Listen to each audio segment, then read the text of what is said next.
नमस्कार, मैं हूं संदीप चौधरी। आज सीधा सवाल में मैं बात करने वाला हूं बिहार की। 4 दिन मैं बिहार में बिताकर आया हूं। चुनावी माहौल की था लेने के लिए थोड़ी नब्ज टटोली जा रही थी, वो मैंने कोशिश की और उसमें तेजस्वी यादव का इंटरव्यू भी किया। अब कुछ चीजें, कुछ तस्वीर जो धुंधली सी थी, क्या वो साफ हुई है? तेजस्वी यादव ने बिना लाग लपेट साफ कर दिया कि 2029 में इंडिया गठबंधन यानी कि विपक्षी महागठबंधन का प्रधानमंत्री का चेहरा राहुल गांधी होंगे। अब तक किसी ने यह बात नहीं कही, राहुल गांधी ने भी यह ताल नहीं ठोकी है, कांग्रेस भी चुप्पी साधे बैठी है और समाजवादी पार्टी हो या तृणमूल कांग्रेस, ममता बनर्जी ने कहा मैं अगुवाई करने के लिए तैयार हूं इंडिया गठबंधन की। लेकिन इंडिया गठबंधन का कोई कन्वीनर नहीं है, कोई सेक्रेटेरिएट नहीं बना है, सचिवालय नहीं है। तो कहने को गठबंधन है भी, पर धुरी कौन है, चला कौन रहा है, अगुवाई कौन कर रहा है, चेहरा कौन है, इन बातों पर मौन है। वो मौन तोड़ दिया है तेजस्वी यादव ने, और ऐसा तब जबकि महागठबंधन का मुख्यमंत्री का चेहरा कौन होगा, इस पर अभी कांग्रेस खुलकर तेजस्वी का नाम लेने को तैयार नहीं है। लेकिन तेजस्वी ने मुझसे बात करते हुए कहा मैं हूं ना, मैं ही तो चेहरा हूं, सबसे बड़ी पार्टी हमारी है। तो महागठबंधन की तरफ से चेहरा तो पक्का हो गया, लेकिन एनडीए में 20 साल से 9 बार मुख्यमंत्री पद की शपथ ले चुके नीतीश कुमार क्या वही मुख्यमंत्री का चेहरा होंगे? इस पर भी असमंजस है कि बाद में तय कर लेंगे, अभी तो नीतीश कुमार हैं। पर नीतीश कुमार के साथ एकनाथ शिंदे वाला काम तो नहीं हो जाएगा। इस बात को लेकर कयासों का बाजार, सियासी गलियारे में अच्छी खासी गर्माहट देखी जा सकती है। तो इंडिया में एक लकीर खींच दी है, एनडीए में अभी तस्वीर साफ होना क्या बाकी है, यह अपने आप में एक बड़ा सवाल है। और मुद्दे क्या हैं या मुद्दे गौण होते जा रहे हैं, वो सर का सरदर्द किसे सताएगा, यह बड़ा सवाल है क्या? या बेरोजगारी, भुखमरी, युवाओं की समस्याएं, रोजगार, इनसे दरकिनार करने की भी कोशिश की जा रही है क्या? और हिंदू मुसलमान का पुट, बिहार में ऐसा दस्तूर नहीं था, वो भी आता दिख रहा है क्या मुख्यधारा में? और दस्तूर की जो मैंने बात की, अब नीतीश कुमार को टोपी नामंजूर हो गई है। आज उन्हें उनके ही एक मंत्री इस्लामी टोपी पहनाना चाह रहे थे, उल्टा मंत्री को ही टोपी पहना दी नीतीश कुमार ने, वही टोपी। 2011 में नरेंद्र मोदी बिहार में, गठबंधन तब चल रहा था, गुजरात में 3 दिन का सद्भावना व्रत उन्होंने रखा था। तो एक मौलाना आए और टोपी पहनाना चाह रहे थे, टोपी पहनने से इनकार कर दिया था। उस वक्त गुजरात के मुख्यमंत्री थे नरेंद्र मोदी, शॉल ले ली थी। यह बात जेडीयू को, खास नीतीश कुमार को नागवार गुजरी थी। 2013 आते आते रास्ते अलग हो गए थे, लेकिन अब नीतीश कुमार टोपी को नामंजूर कर रहे हैं। विपक्ष कह रहा है, आरजेडी कह रही है, अब ये पूरी तरह से बीजेपी के रंग में रंग चुके हैं, आरएसएस के रंग में रंग चुके हैं। ये राजनीतिक रंग क्या कह रहा है, इस पर भी आज मैं चर्चा करने वाला हूं। तो आज सीधा सवाल में हम बात करने वाले हैं बिहार की, और बिहार ही नहीं, केंद्रीय राजनीति की भी, विपक्षी खेमे की मैं खास बात करने वाला हूं।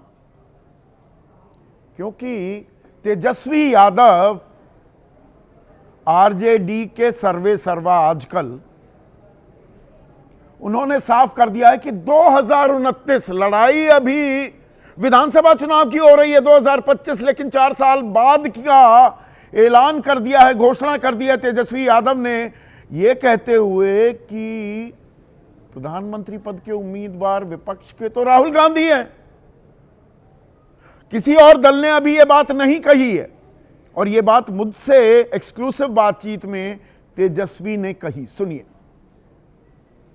आपने एक बहुत अहम बात कही, वो ये कि 2029 में राहुल गांधी देश के प्रधानमंत्री बनेंगे। सबसे बड़ी ऑपोजिशन में पार्टी किसकी है? पर इंडिया गठबंधन में और कोई ने आज तक ये बात नहीं कही, आप खुलकर कह रहे हैं। प्रैक्टिकल है ना। तो राहुल गांधी प्रधानमंत्री पद के उम्मीदवार होंगे इंडिया गठबंधन के। पार्टी कांग्रेस है। हाँ, तो कांग्रेस सबसे ज्यादा एमपी उनके हैं, तो जाहिर सी बात है जिसका नंबर्स जो होता है दिल्ली में उसी के पास पावर होता है। तो दरअसल एक लकीर खींच दी है क्या तेजस्वी यादव ने? ममता बनर्जी कैसे रिएक्ट करेंगी, ये मैंने पूछा था उनसे इंटरव्यू में। बुआ कहते हैं, मैंने कहा बुआ बुरा तो नहीं मान जाएंगी, क्योंकि वो तो इंडिया गठबंधन की अगुवाई करने के लिए भी तैयार हैं। वो खुद एक सपना संजोए बैठी हैं, भाई 2011 से लगातार मुख्यमंत्री हैं, बीजेपी को पटकनी देती आई हैं। वो खुद को प्रधानमंत्री की कुर्सी पर या प्रधानमंत्री पद का उम्मीदवार क्यों नहीं देखना चाहेंगी? समाजवादी पार्टी ने भी अभी पत्ते नहीं खोले हैं। आम आदमी पार्टी तो अब इंडिया गठबंधन से दूर हो चुकी है। और ये तब कह रहे हैं तेजस्वी, जबकि बिहार में मुख्यमंत्री पद का चेहरा या मुख्यमंत्री का चेहरा तेजस्वी का है, ये कांग्रेस कहने को तैयार नहीं है। यही मैंने पूछा भी। सुनिए, अगर 29 में इंडिया के चेहरे हैं राहुल गांधी, तो महागठबंधन के चेहरे तेजस्वी होने चाहिए। कॉमन सेंस है। तो इसमें दिक्कत क्या है? तो बोलते क्यों नहीं कांग्रेस? हम जब बोलेंगे तो बोलेंगे। आप पहले कहेंगे, हम जब बोलेंगे। पर चेहरा तो आप ही है ना, अध्यक्ष हम है ना। हाँ, चेहरा आप ही है महागठबंधन के। भी हम ही थे। हाँ। और जब चीजें तय हो जाए तो एक अच्छे से हम लोग रखेंगे बातों को। नहीं, चेहरा तो आप ही है ना। तो इसमें दूसरा कौन है? तो क्या चेहरे तय हो गए हैं? और ये एनडीए के लिए भी एक दिक्कत का सबब हो सकता है क्या? क्योंकि एनडीए अभी साफ तौर पर यह कहने को तैयार नहीं है कि नीतीश कुमार ही मुख्यमंत्री होंगे। इस पर एक असमंजस बना हुआ है। उनकी सेहत भी नासाज चल रही है आजकल। तो जेडीयू के भीतर खाने इस बात को लेकर कुलबुलाहट है, कहीं एकनाथ शिंदे वाला खेल ना कर दे बीजेपी नीतीश कुमार के साथ। तो चेहरा कौन होगा? बीजेपी में चेहरा कौन है, यह भी कोई साफ नहीं हो रहा है। पर चेहरों के साथ साथ चुनाव में मुद्दे भी हावी होते हैं। अब तेजस्वी यादव कह रहे हैं 2012 से स्थायी सरकार नहीं चला पा रहे हैं, उसमें से 2 बार तो खुद तेजस्वी यादव भी उप मुख्यमंत्री रह चुके हैं बिहार सरकार में। तो मुद्दों की दरकार क्या वो भी सुनाई देगी, या मुद्दे दरकिनार हो गए हैं? असल मुद्दों पर चुनाव आजकल हो ही नहीं रहे हैं। भावनाओं को भड़काओ, हिंदू मुसलमान करो और जाति करो। बिहार में जाति तो एक कड़वी हकीकत है, पर जो वादे किए जा रहे हैं, जो दावे किए जा रहे हैं, और एक लंबा पिटारा, एक फेहरिस्त खोल दी थी तेजस्वी यादव ने कि हम तो जी 2000 रुपए की पेंशन देंगे, हम बिजली मुफ्त देंगे 200 यूनिट। अब इनको पहले से ही पूरा करते दिखाई दे रहे हैं नीतीश कुमार। पेंशन उन्होंने 450 से बढ़ाकर 1100 रुपए कर दिए। बिजली 125 यूनिट फ्री देने की बात कर रहे हैं। तो भाई आपके सारे मुद्दे ही उठा लिए, ट्राइड एंड टेस्टेड है नीतीश। आपके पास बचा क्या? आपका पिटारा खाली हो गया है क्या? मैंने ये सवाल भी तेजस्वी यादव से पूछा। दावों की और आपके वादों की कुछ हवा भी सरकार निकालती दिख रही है। अब पेंशन वो 450 रुपए से 1150 रुपए कर दी, वो 125 यूनिट बिजली फ्री देने लगे। तो अब लोग कहेंगे अरे भाई तेजस्वी तो आएंगे, कब आएंगे, कब 9 मन तेल होगा, कब राधा नाचेगी, ये तो नीतीश ही दे रहे हैं। जनता को ओरिजिनल कॉपी चाहिए या फोटो कॉपी चाहिए? हमने बोला पेंशन 1500 करेंगे, तो ये कहते 1100 करेंगे। हमने बोला 200 यूनिट फ्री में बिजली देंगे, तो ये कहते हम 125 यूनिट फ्री में बिजली देंगे। और नीतीश जी का सदन में बोला हुआ बयान है कि बिजली मुफ्त में नहीं देनी चाहिए। तो भाई रास्ता तो हम ही दिखा रहे हैं। पर लोग फिर बदलाव क्यों चाहेंगे? वो कहेंगे चलो यही बदल गए, ये तो ट्राइड एंड टेस्टेड है। अभी तो कुछ ही चीज़ हम छोड़े हैं ना, अच्छा। आप नोटिफिकेशन के बाद, नहीं तो ये फिर वो नकल कर लेंगे। पर बिहार में लड़ाई विकास की भी है, सुशासन की भी है। सुशासन बाबू भी कहा जाता है नीतीश कुमार को, और बीजेपी की तरफ से, जेडीयू की तरफ से 20 साल पुराना वो जंगल राज, लालू राज, वो 15 साल जो 90 से 2005 के लालू राज को जंगल राज जो कहा गया, उसकी याद भी लगातार दिलाई जाती है। लेकिन अब क्या वो याद भी काम नहीं करेगी, या दरअसल जो मौजूदा सूरत हाल है बिहार का, उस पर भी तरजीह और तवज्जो देना जरूरी हो जाता है। देश की जीडीपी में, यानी कि भारतीय अर्थव्यवस्था में 2.8% की हिस्सेदारी है सिर्फ बिहार की। प्रति व्यक्ति आय 66,828 रुपए है सालाना। सबसे कम, यानी कि सबसे गरीब राज्यों में है अभी बिहार।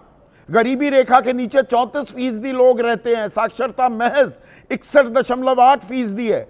स्वास्थ्य सेवाओं में 19 राज्यों में 18वें नंबर पर आता है। 19 राज्यों का आकलन करती है भारत सरकार। उद्योग सिर्फ 3,307 हैं और विदेशी निवेश पिछले 6 सालों में 1,650 करोड़, 1,650 करोड़, यानी कि कोई निवेश करने को तैयार नहीं है। विदेश तो जाते ही नहीं है नीतीश कुमार। पर विकास की बात ना होकर ज्यादा बात चोरी की हो रही है, शुद्धिकरण की हो रही है क्या बिहार में? कि वोटर लिस्ट की शुद्धिकरण बड़ा मुद्दा बना हुआ है, तकरार जारी है, घमासान चल रहा है। यह शुद्धिकरण हो रहा है वोटों का, या वोट काटे जा रहे हैं, मैनेज किए जा रहे हैं, वोट चोरी हो रही है क्या? और वोट की शुद्धिकरण के साथ साथ सत्ता का शुद्धिकरण भी अब करने की कोशिश की जा रही है कि जी आपको अगर 30 दिन जेल में किसी ने रख लिया और 5 साल से ज्यादा की सजा है तो आपको हटना पड़ जाएगा, चाहे आप प्रधानमंत्री हो, केंद्रीय मंत्री हो, मुख्यमंत्री हो या राज्य में मंत्री हो, तो सिर्फ आरोप के आधार पर हटा दिया जाएगा। संघीय ढांचा क्या इससे तार तार होगा? नीतीश कुमार इस बात को लेकर खामोश है। पर वोट की चोरी को लेकर एक और खुलासा किया है। अब यह धमाकेदार सियासी बम भी हो सकता है, जैसा बम, एक तथाकथित बम राहुल गांधी ने 7 अगस्त को फोड़ा था महादेवपुरा विधानसभा क्षेत्र में 1,250,000 फर्जी वोटर होने का दावा करके, और उसी के चलते बेंगलुरु सेंट्रल लोकसभा सीट हार गई कांग्रेस। उनका यह कहना है। जो आंकड़े राहुल ने दिए उन आंकड़ों का कोई जवाब नहीं दिया, माफीनामे की बात जरूर कर दी, या तो हलफनामा दो वरना देश से माफी मांगो। ज्ञानेश कुमार ने यहां कहकर बात खत्म करनी चाहिए। लेकिन एक और धमाका होने वाला है क्या? सुनिए तेजस्वी ने मुझसे क्या कहा। हमारी टीम जो है बहुत ही सीरियसली ज़मीन पे काम कर रही है, और केवल 3 विधानसभा में 80,000 वोटर ऐसे जोड़े गए हैं जो फर्जी है। तो आप भी एक सियासी बम फोड़ने वाले हैं जैसे 7 अगस्त को राहुल गांधी ने फोड़ा? विथ एविडेंस, महादेवपुरा जैसा एविडेंस देने वाले हैं आप? एविडेंस 3 विधानसभा का। अभी तो 3 ही आए हैं अब तक। हाँ, उम्मीद है कि ये संख्या जो है बढ़ेगी। तो आने वाले दिनों में इस राजनीतिक धमाके का भी इंतजार रहेगा। ये बम ही निकलेगा या सुतली बम साबित होगा, पता लगेगा आने वाले दिनों में। ऐसे में आज का सीधा सवाल, बिहार में नया दस्तूर, नीतीश को टोपी नामंजूर और तेजस्वी के तीर खिंच गई इंडिया की लकीर। चर्चा में मेरे साथ जेडीयू के मुख्य प्रवक्ता हैं, सत्ताधारी दल है बिहार में, अगुवाई कर रहा है गठबंधन की, राजीव रंजन जी। धीरेन्द्र मुन्ना राष्ट्रीय प्रवक्ता हैं एलजेपी रामविलास पासवान गुट के। कांग्रेस के राष्ट्रीय प्रवक्ता अखिलेश प्रताप सिंह, आरजेडी के राष्ट्रीय प्रवक्ता प्रोफेसर नवल किशोर, समाजवादी पार्टी के राष्ट्रीय प्रवक्ता अनुराग भदौरिया, जाने माने राजनीतिक विश्लेषक प्रोफेसर संजय कुमार, और एक और जाने माने राजनीतिक विश्लेषक अभय दुबे भी इस चर्चा में जुड़ चुके हैं। पहले आते हैं, ये बिहार का नया दस्तूर सामने दिख रहा है हमें। राजीव रंजन जी, आज आपके मंत्री हैं जमा खान, वो अल्पसंख्यक संवाद कार्यक्रम में नीतीश कुमार वहां पहुंचे, उनको इस्लामी टोपी पहनाना चाह रहे थे, उल्टा टोपी उन्हें ही पहना दी नीतीश कुमार ने। अब इस नए दस्तूर में टोपी नामंजूर होने लगी है आपको और नीतीश कुमार को।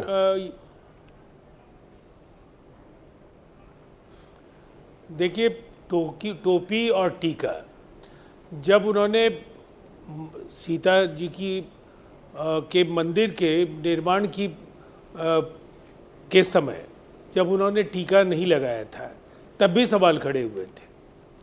आज टोपी पर भी सवाल खड़े हुए। देखिए, जनता की सेवा अगर आपको करनी है तो आप बतौर मुख्यमंत्री, आपका राजधर्म क्या है?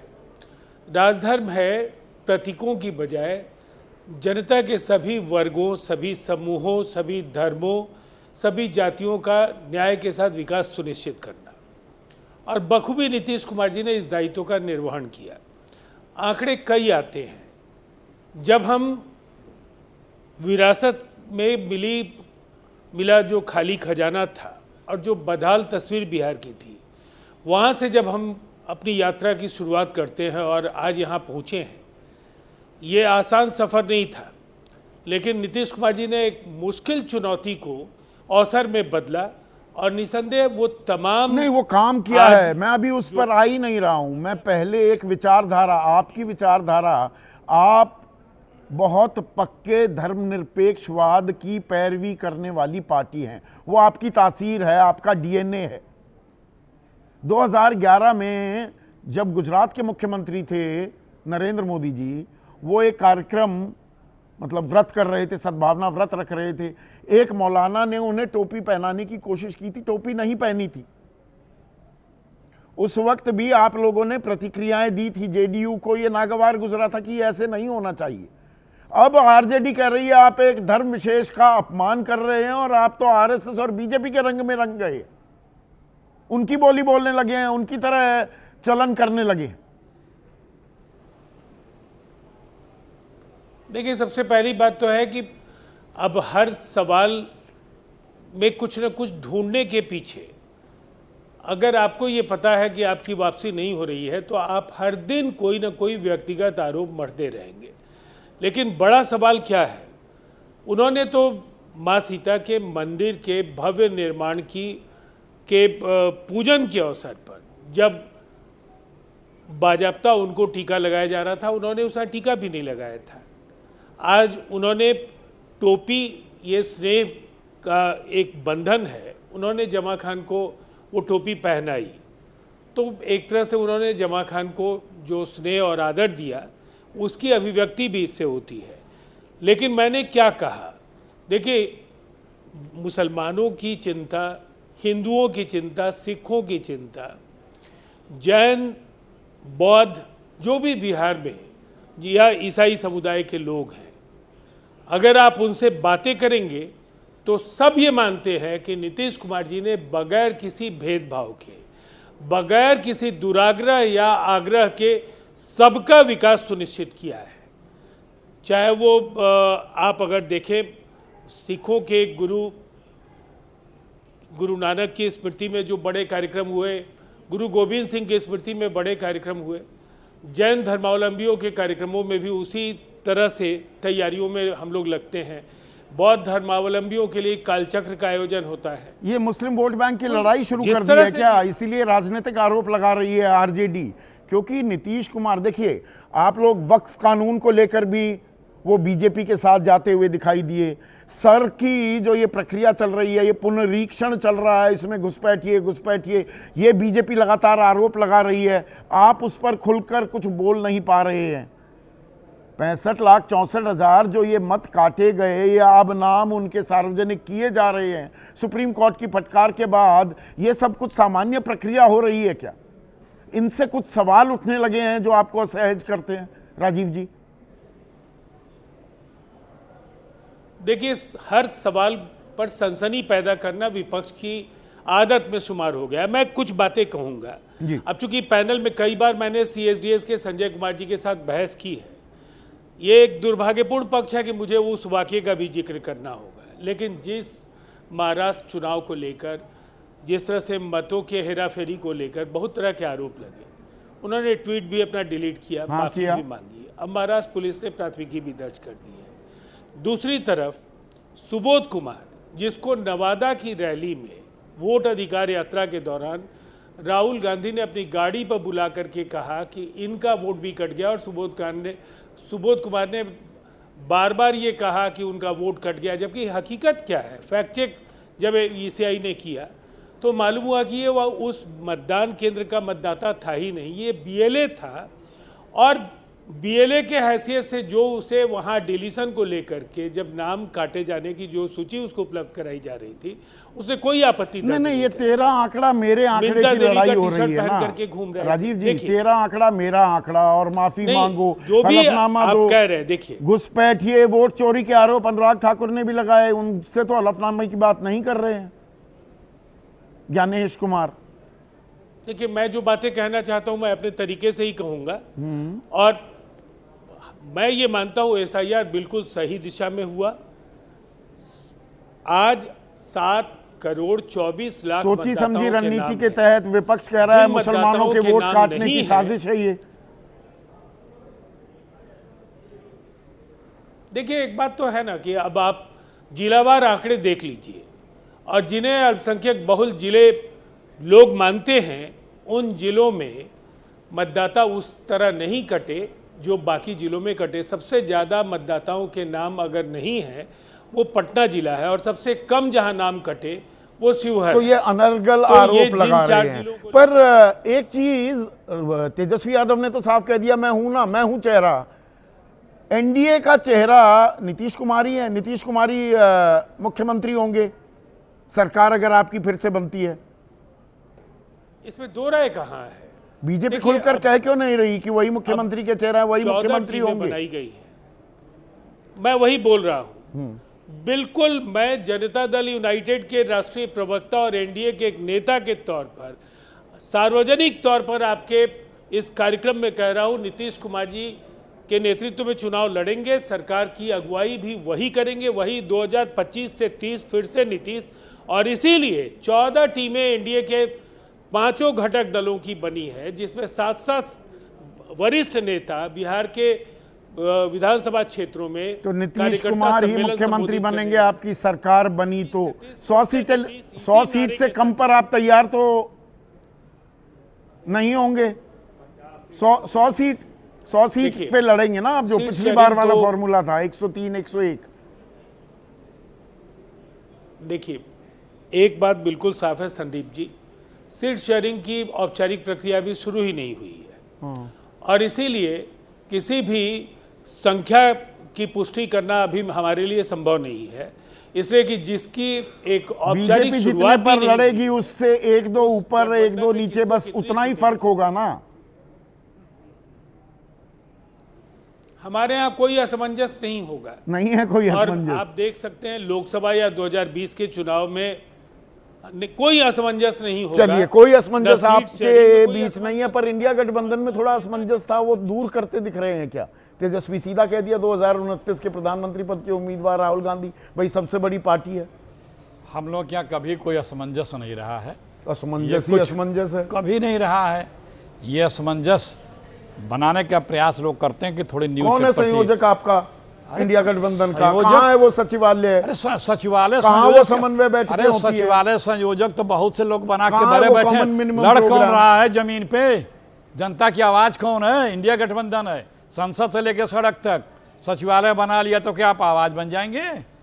सचिवालय बनाना नहीं, सचिवालय भी है, काम कौन चेहरा है पता होना चाहिए ना लोगों को। तर्क होता, सबको पता है किस प्रदेश में कौन चेहरा, देश में कौन चेहरा है।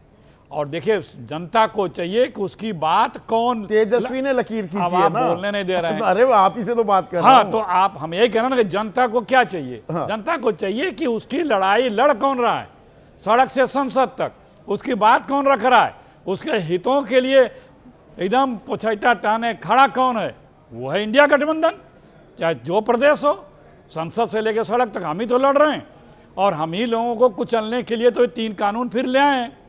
अभी नीतीश बाबू की बात कर रहे थे, अरे 50, आप 100 कह रहे थे, 50 सीट ज़्यादा दे दे तो कहिएगा, हम यहीं आएंगे फिर। 42 जीते हैं बीजेपी, 50 आप अपनी वाली सीटों की बात तो नहीं कर रहे, इस बार 50 ही मिलेंगी शायद। वो तो आप उसकी भी चिंता छोड़ दीजिए। हम लोग की सरकार अभी बिहार में बनेगी, फिर यूपी में बनेगी, फिर गुजरात में बनेगी, जैसे महाराष्ट्र में बन रही थी। महाराष्ट्र में जैसे बनी थी, किस तरह बनाए थे, किस तरह से पूरे देश में 12-13 सरकारों को लूट करके हार किया की था। जमीन पहले से ही तैयार कर रहे हैं, उसका ग्राउंड पहले से ही तैयार कर रहे हैं जी। ये तो वोटर लिस्ट में गड़बड़ झाला होता है। ये बताइए, अभी जनवरी में वोटर लिस्ट आई, 5 महीने बाद SIR के ड्राफ्ट जारी हुआ, 5 महीने में 22 लाख लोग मर गए। आप अंदाजा लगा लीजिए। वो तो कह रहे हैं 2003 से अब तक जिनके रिकॉर्ड दुरुस्त नहीं किए गए, पाए 2003 गए से नहीं, जो वोटर लिस्ट आई थी उसके कंपैरिजन में ये है। हाँ। जो वोटर लिस्ट जनवरी में जारी हुई थी, मैं ज्ञानेश कुमार जो कह रहे नहीं, हैं, जो बयान उन्होंने दिया, मैं वो ज्ञानेश पेश कर रहा हूं। ज्ञानेश कुमार की जो सूची आई है कि 22 लाख लोग मृतक हैं, वो क्या उन 22 लाख लोगों को जनवरी के बाद से पंजीकरण हुआ अमृत में? एक चीज, हमारे अमेरिका के राष्ट्रपति तक वहाँ वोटर बने हैं, विश्व में देख लीजिए, कुत्ते बिल्ली तक वोटर बने हैं। तो क्या चुनाव आयोग किस तरह से कर रहा है, एक एक पॉइंट वाइज राहुल जी ने बता के दिया, उस पर कोई बात नहीं होगी। इनके एक मंत्री 6 लोकसभा का बता रहे हैं, उनको तो नाम ही नहीं लेते हैं। राहुल जी तो कहते हैं माफी मांगो या फिर डेबिट दो। अरे भाई, सरकार का या व्यवस्था का ये कर्तव्य है कि उसे अगर कहीं से जानकारी भी मिल रही तो उसे जांच करे। नहीं, पर राहुल गांधी के नाम पर समन्वय क्यों नहीं बन रहा है? सारे एक सुर में बोल रहे हैं, तेजस्वी यादव अकेले ही बोल रहे हैं, ना ममता बोल रही, ना अखिलेश यादव बोल रहे हैं। ये तो जब हमारा बहुमत आएगा उसके बाद आप देखिएगा, बहुमत आ जाएगा तो फिर तो बात ही खत्म हो जाएगी। भाई, जो चीज जब परिस्थिति आती है, समय आता है, उस समय करेंगे। आज अभी हम लोग बिहार को फोकस किए, बिहार में चुनाव है। तो बिहार में आप तेजस्वी का नाम लेने को तैयार नहीं? तेजस्वी को खुद कहना पड़ता है, मैं हूं ना। तेजस्वी ने खुद बताया, क्यों नहीं अभी लिया जा रहा है? हाँ। हर चीज की एक रणनीति होती है, रणनीति के तहत काम चल रहा है हम लोग का। बिहार में जाके देखिए, जंगल राज कायम है, आप पूरे मुद्दे पर चुनाव नहीं लड़ सकती। और नीतीश बाबू, सुशासन बाबू बोलते हैं, चुनाव को पोलराइज करने के लिए एक ड्रामा किया गया, एक स्वांग रचा गया स्टेज पे, टोपी देंगे तुम न देना, तुम इधर देना। ये सब स्टेज शो था पूरा प्लान्ड वे में, कि हम बिहार के मुद्दों से जनता का ध्यान भटका करके अपने RSS के एजेंडे के मुद्दे पे चुनाव को ले आए। वो अपना, उनको पता है, अपनी विचारधारा को भी तिलांजलि दे रहे हैं आप, ये कह रहे हैं। किसकी?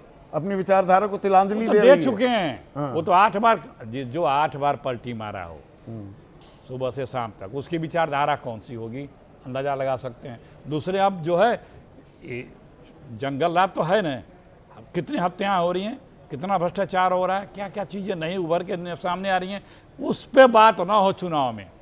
इसकी तैयारी क्या ग्राउंड बना रहे हैं, तैयारी ग्राउंड पर हो रही है, उसकी टोपी, लेकिन उसके पर टोपी चेहरों सर की जो ये लड़ाई है, तस्वीर साफ हो रही है। अब ये तेजस्वी ने जो कहा, इत्तेफाक रखते हैं भाई, सबसे बड़ी पार्टी तो है ना विपक्षी खेमे में कांग्रेस, तो उन्हीं का नेता होगा प्रधानमंत्री पद का चेहरा 2029 में। देखिए, अभी 2029 का समय है, लेकिन सवाल ये है कि भारतीय जनता पार्टी मुद्दों को डाइवर्ट क्यों करना चाहती है। अभी तो बिहार में चुनाव है, जब बिहार में चुनाव है और एक मत से सब वहाँ पे मानते हैं कि तेजस्वी जी वहाँ के कैंडिडेट होंगे, मुख्यमंत्री कैंडिडेट हैं, तो जब बिहार के मुख्यमंत्री के कैंडिडेट हैं और उनके नाम पे और उनके नेतृत्व में वहाँ चुनाव लड़ा जा रहा है, सवाल उठता है कि जब प्रधानमंत्री का चुनाव आएगा 2029, अभी दूर है, अभी 4 साल तो हैं कम से कम। पर तेजस्वी पर क्यों कह रहे हैं? हाँ, तो वही मैं कह रहा, अभी 4 साल है। वो अपनी उम्मीदवारी पक्की करवा रहे हैं, वो उधर की उम्मीदवारी की घोषणा करके। चूंकि बिहार में चुनाव चल रहा है और वो अपनी राजनीति को समझ रहे होंगे, वो अपनी राजनीति समझ के अपनी बात कह रहे हैं। चूंकि अभी जब इंडिया गठबंधन, तो मतलब अभी इंडिया गठबंधन में कोई इस मामले में सहमति नहीं है। आप कि ही बताइए, कांग्रेस का ही होगा।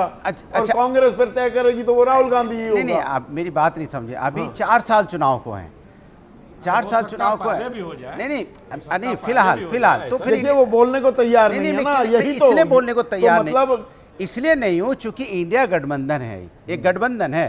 गठबंधन की मीटिंग होती है, वहाँ पे वहाँ नाम तय होता है। कहाँ होगी मीटिंग, वो अरे कब होगी? जब उन्हें पता तो लगता नहीं कौन सा सचिवालय। अच्छा बताइए, कोई सचिवालय बोल कर गए। अच्छा बताइए, कोई सचिवालय नहीं है तो यहाँ पे उपराष्ट्रपति का नाम तय हुआ कि नहीं? मेरे आपसे संयोजक कौन? संयोजक तो चेहरा नहीं होगा, प्रधानमंत्री का संयोजक तो होगा कोई। उपराष्ट्रपति का नाम तय हुआ कि नहीं हुआ इंडिया गठबंधन में? 1 घंटे में तय हुआ कि नहीं हुआ, आप बताइए भाई। जैसे बीजेपी ने तय किया, एनडीए ने इंडिया गठबंधन का तय हो गया, इसी तरह इंडिया गठबंधन प्राइम मिनिस्टर का चेहरा तय कर लेगी। इंडिया गठबंधन कोई एनडीए गठबंधन की तरह नहीं है। इंडिया गठबंधन में मजबूत नेता है, कोई मजबूर नहीं है, और मजबूत नेता ठोक के अपनी बात कहते हैं और वहाँ पे मोहर लग जाती है। अब देखो उपराष्ट्रपति का नाम आ गया, उससे सभी मिलकर लड़ा ले कि नहीं लड़ा रहे, चाहे समाजवादी हो, चाहे टीएमसी हो, चाहे और हमारे आम आदमी पार्टी भी साथ आ गई, तो आम जो अब इंडिया गठबंधन का हिस्सा नहीं है। नहीं, आम आदमी भी इंडिया गठबंधन के साथ ही रही, और उनके और जाएंगे कहाँ? बीजेपी के साथ तो जा नहीं सकते, वो जाएंगे क्या? वो बीजेपी जिसने उनके साथ इतना अन्याय किया, उनकी सरकारें छीनी, उन्हें जेल में डाला, अगर वो बीजेपी के साथ जाएंगे तो चिंता का विषय है। हमें तो लगता नहीं जाएंगे, वो रहेंगे इंडिया गठबंधन के साथ। ठीक है भाई, पार्टी में आपसी वैचारिक मतभेद हो सकते हैं, हमारे उनके किसी मुद्दों पर टकराव हो सकता है, लेकिन वो वैचारिक रूप से, मानसिक रूप से, शारीरिक रूप से और वोट के रूप से रहेंगे इंडिया गठबंधन में। जाना उनको कहीं नहीं है, एक बात। दूसरी बात, बार बार जो चुनाव की आपने राजीव रंजन जी से बात की, आपने देखा उनका गला कैसे अटक रहा था। कोई बात बोलने में आपने जब उनसे बात कर ली, उनकी टोपी की भी बात पूछी तो कहाँ से बात घुमाने लगे। अब क्या है ना, राजीव रंजन भी इस बात को समझ चुके हैं कि उनकी पार्टी अब वहाँ बची नहीं है। अब वो किसी तरह से अपने आप को बचा रहे हैं। वो अब एक ऐसे जाल में रेट सबसे अच्छा था लोकसभा चुनाव में बिहार में, वही तो मैं का बीजेपी से भी अच्छा। हाँ, वही मैं कह रहा हूँ। लेकिन अब धीरे धीरे उनको बीजेपी, आप जानते हो, जिसके साथ जाती है उसको जकड़ लेती है पंजे में, और उसको जबड़े में इस तरह से जकड़ा है कि अब वो बेचारे कुछ ना हाँ कह पाते ना कह पाते हैं। आप जो सवाल पूछोगे वो घुमा घुमा के बोलते रहते हैं। चाहे जेडीयू हो, चाहे पासवान जी की पार्टी हो, वो भी जबड़े में अटकी हुई है। चाहे उनकी शिवसेना हो, चाहे एनसीपी हो। बताइए, कोई एनडीए का गठबंधन का नेता है जो अपनी खुल के बात कह पाता है?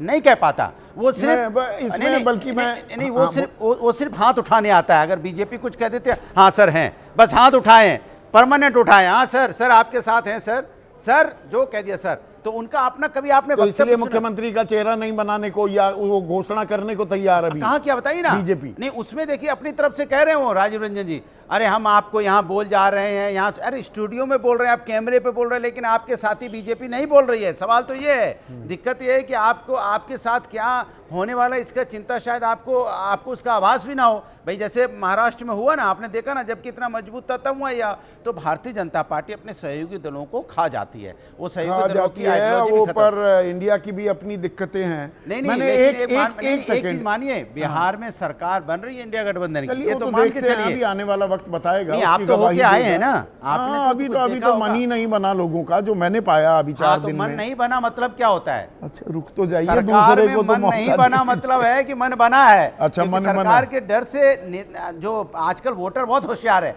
जिसकी सरकार होती है, अगर वो बोल रहा है कि मन नहीं बना है तो समझो बना है। अगर ये बोल देता कि नहीं हम नीतीश जी के साथ है तो समझो सरकार के साथ। अब वो सरकार ने जो भारतीय जनता पार्टी ने खौफ बैठाया है लोगों के मन में, अब वो इतने होशियार हो गए जिसका रिजल्ट आपने लोकसभा में भी देखा है। चलिए, अरे अभी इसमें इतना उतावला होने की जरूरत क्या है। लेकिन धीरेन्द्र मुन्ना, मैंने बल्कि एक गलत जानकारी दे दी। सबसे अच्छा स्ट्राइक रेट नहीं, बीजेपी से अच्छा स्ट्राइक रेट था जेडीयू का, लेकिन सबसे अच्छा स्ट्राइक रेट दरअसल आपकी पार्टी का था, एलजेपी का।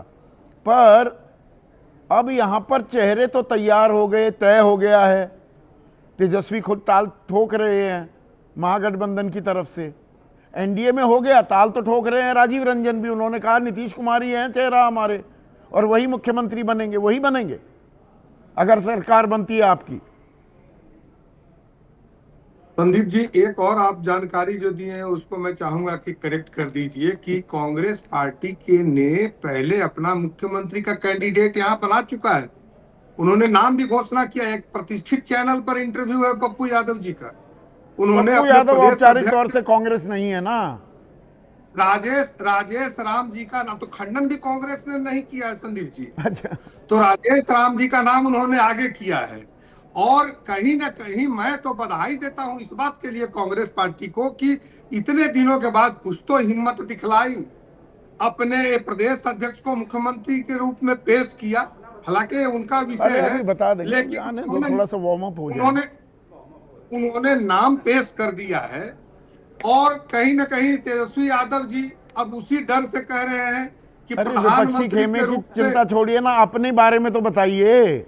नीतीश कुमार ही है ना मुख्यमंत्री बनेंगे अगर सरकार आई तो आपकी। नीतीश कुमार जी तो मुख्यमंत्री हैं ही पिछले 20 साल से, 19 साल से, और आगे भी रहेंगे। ये चिंता तो उधर की है ना संदीप जी, अरे जिधर दिसंबर 2000 जब आपकी सरकार बनी रही है, नीतीश कुमार ही मुख्यमंत्री बनेंगे तो दूसरों की चिंता क्यों कर रहे हैं?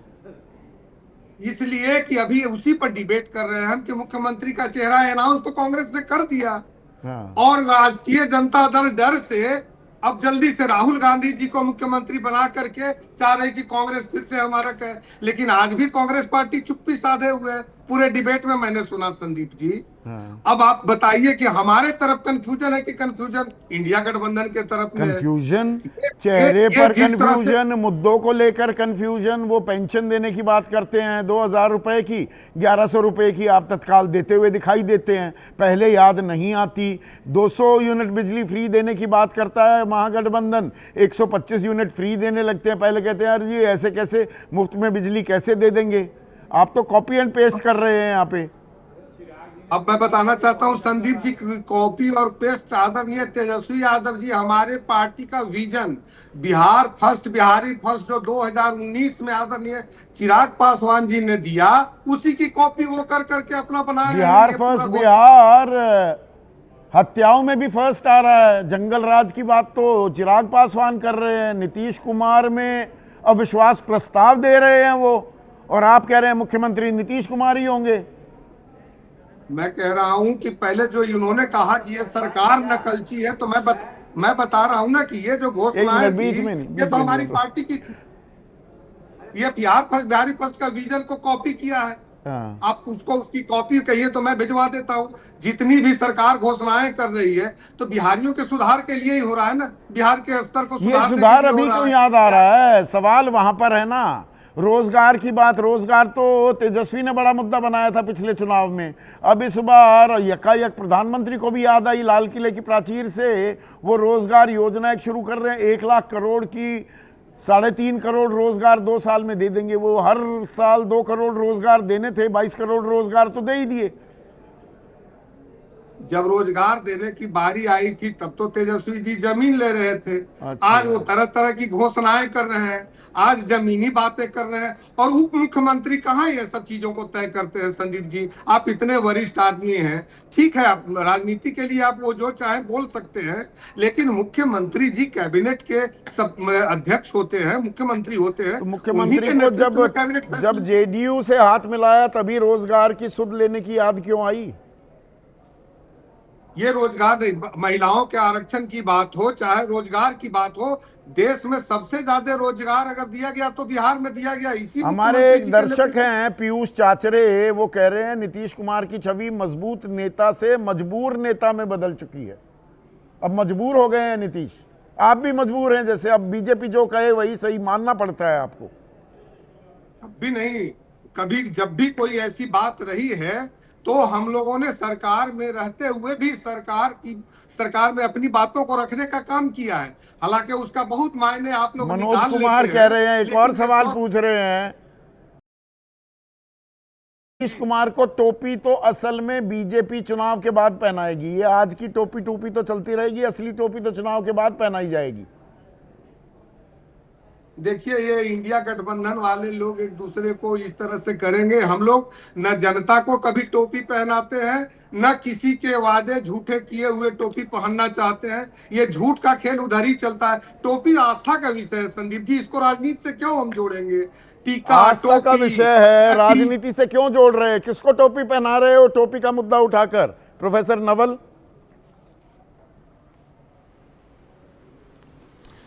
देखिए संदीप जी, जो काम पिछले 20 साल में अगर आकलन कोई भी करेगा तो पता चल जाए कि बिहार को टोपी किसने पहनाया। 17 साल बनाम 17 महीना पूरे बिहार में चर्चा का विषय रहा। 2022 से लेकर 2024 पर तक नौकरी ही नहीं, उसके नियुक्ति पत्र बटे और 5 लाख नौकरी मिले वहाँ पर, और वो उनसे कराया गया जिन्होंने सार्वजनिक मंच से बोला था कि नौकरी कहाँ से दोगे, क्या अपने पिता के घर से लाकर दोगे। तमाम तरह के लोगों ने खारिज किया था, भारतीय जनता पार्टी और जदयू के लोगों ने। ये लोजपा वाले क्या बोलेंगे और जदयू वाले क्या बोल सकते हैं। लोजपा को 1 से 2 कर दिया, ऊह तक नहीं बोल पाए, जो अपने आप को हनुमान कहते हैं। नीतीश कुमार खुद बाहर आए 2022 में और कहे कि वो छोटे दलों को तोड़ना चाहते हैं, इसलिए हम अलग हो रहे हैं। तो ये जो राजनीति पिछले 20 साल में हुई है, उसमें सबसे पीछे बिहार रहा है। पलायन प्रदेश बन गया है, बेरोजगार प्रदेश बन गया है। यह तमाम तरह की सच्चाई जो है हमें देखने को मिला है। आज बिहार की जनता के मन में टोपी का मुद्दा उठाकर जनता को टोपी पहना रहे हैं, क्या राजनीति कर रहे हैं, धर्म की राजनीति कर रहे हैं, ध्रुवीकरण का खेल कर रहे हैं आप इसे एक धर्म विशेष का अपमान बता रहे हैं ना। नहीं, देखिए, धर्म की राजनीति से, दंगा की राजनीति से भारतीय जनता पार्टी का उदय हुआ। आप देखेंगे 1992 का केस और उसके बाद 1995 में बुरी तरह नीतीश कुमार हारे और 1996 में वो भारतीय जनता पार्टी के पास आते हैं। तो धर्म की राजनीति करने वालों के साथ दिखाने के लिए धर्म की राजनीति नहीं करने वाले एक हो गए।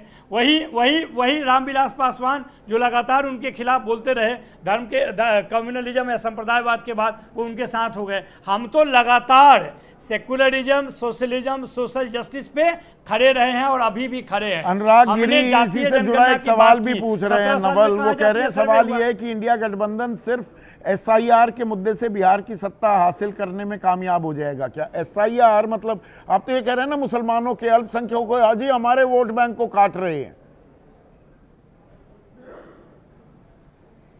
नहीं संदीप जी, देखिए, SIR मुद्दा तो भारतीय जनता पार्टी ने बना है, यह चुनाव आयोग के माध्यम से उन्होंने बनाया। हमने तो वोट के जो अधिकार, जो कि फंडामेंटल राइट्स है, मौलिक अधिकार है, उसको बचाने के लिए हमने लड़ाई लड़ी और हम उसमें सफल रहे।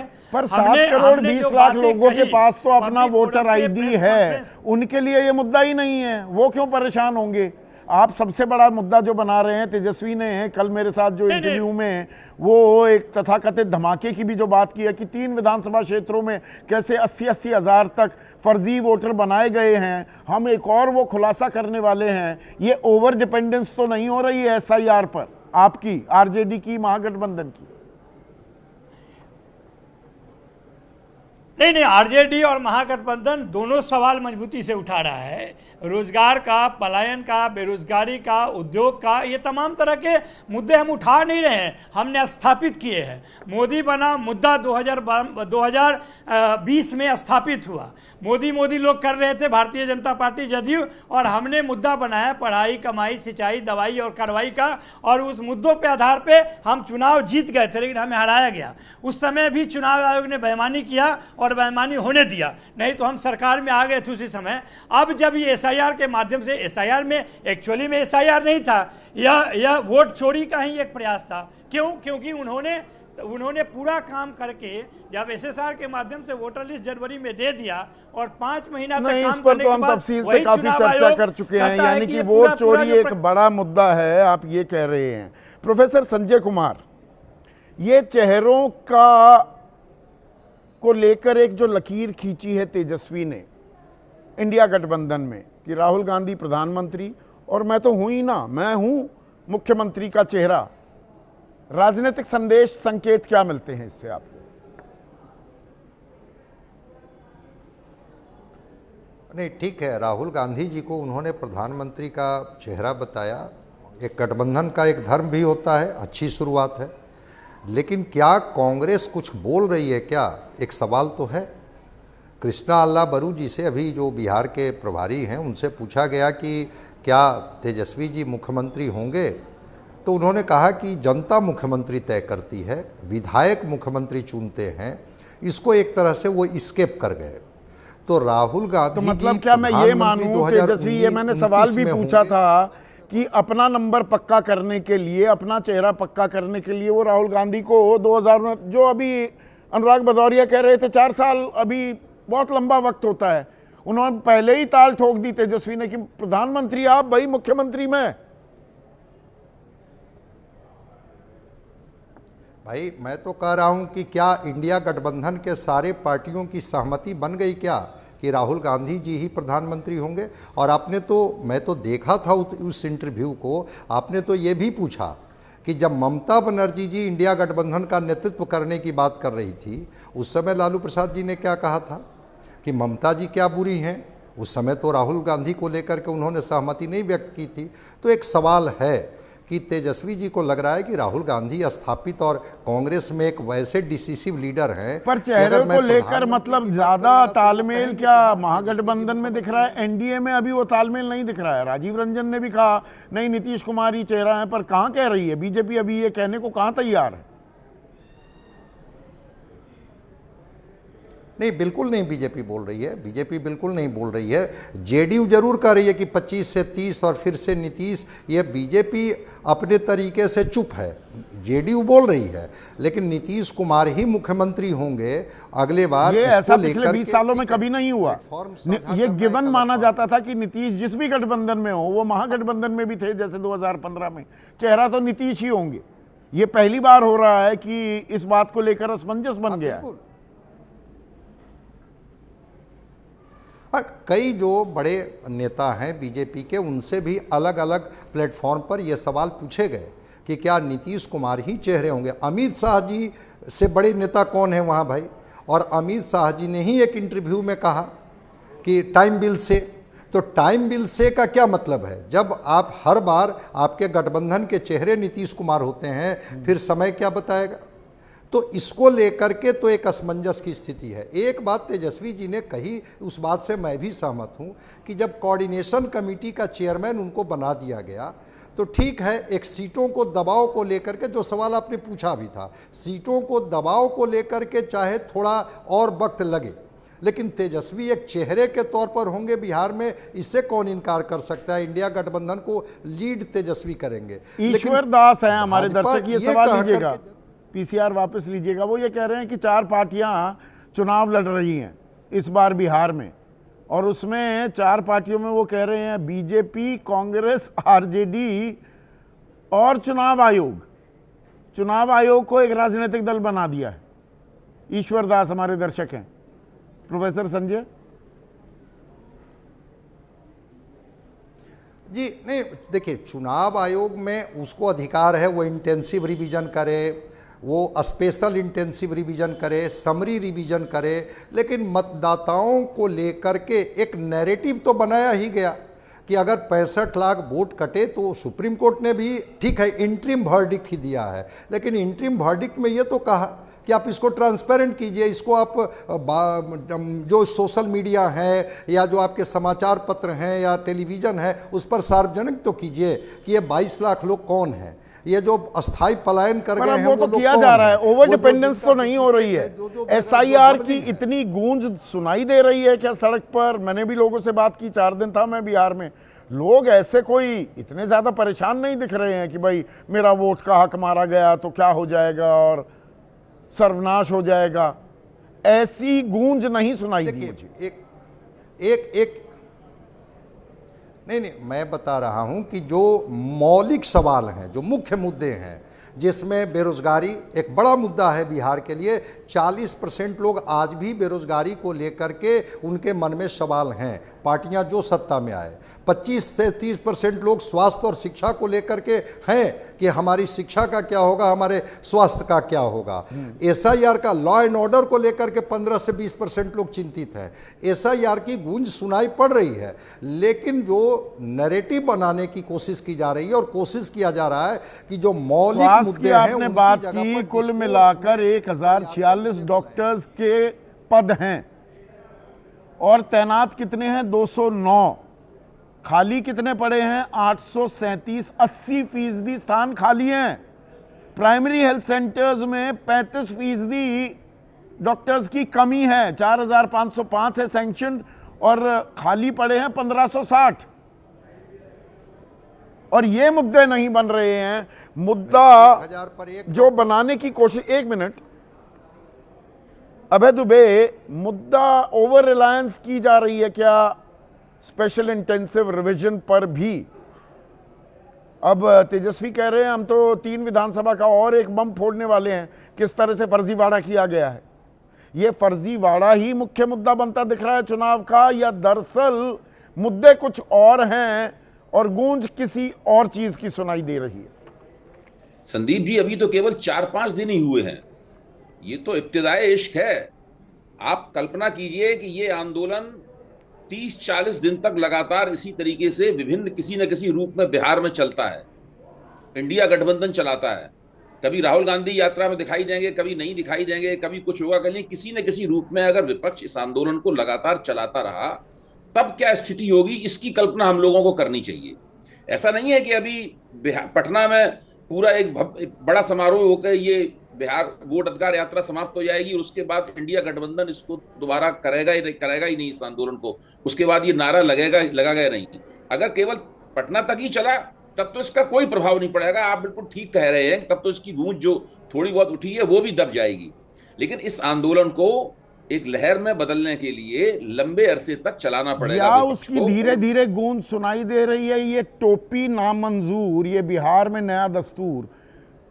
नीतीश कुमार टोपी पहनने से इनकार करते दिखाई दे रहे हैं। वो प्रधानमंत्री मोदी वाला काम जो उन्होंने 2011 में किया था वो करते दिखाई दे रहे हैं। उससे हिंदू मुसलमान का नैरेटिव सामने आ जाए और ये वोट चोरी का मुद्दा पीछे हट जाए, ये सेटअप है जैसा अखिलेश प्रताप सिंह कह रहे थे। ऐसा है क्या? देखिए, बिहार में तो कभी हिंदू मुसलमान के मुद्दे पर चुनाव का फैसला हुआ नहीं है। बिहार में कब होता है हिंदू मुसलमान के मुद्दे पर चुनाव का फैसला?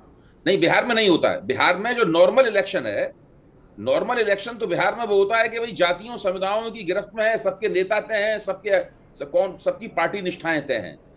SIR का मुद्दा जो है वो इस चीज को बदल सकता है, इसकी कोशिश राहुल और तेजस्वी कर रहे हैं।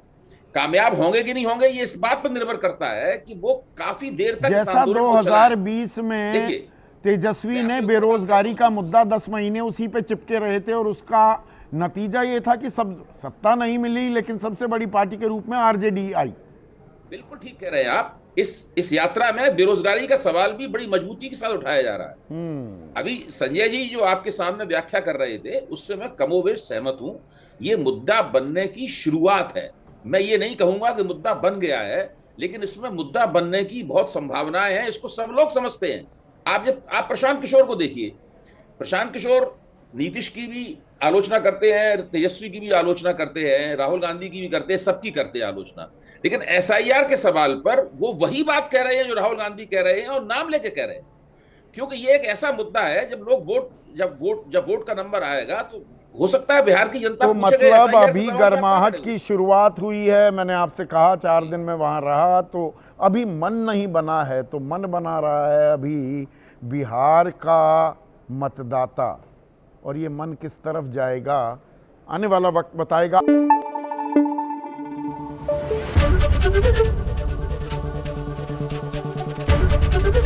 ABP न्यूज़ आपको रखे आगे।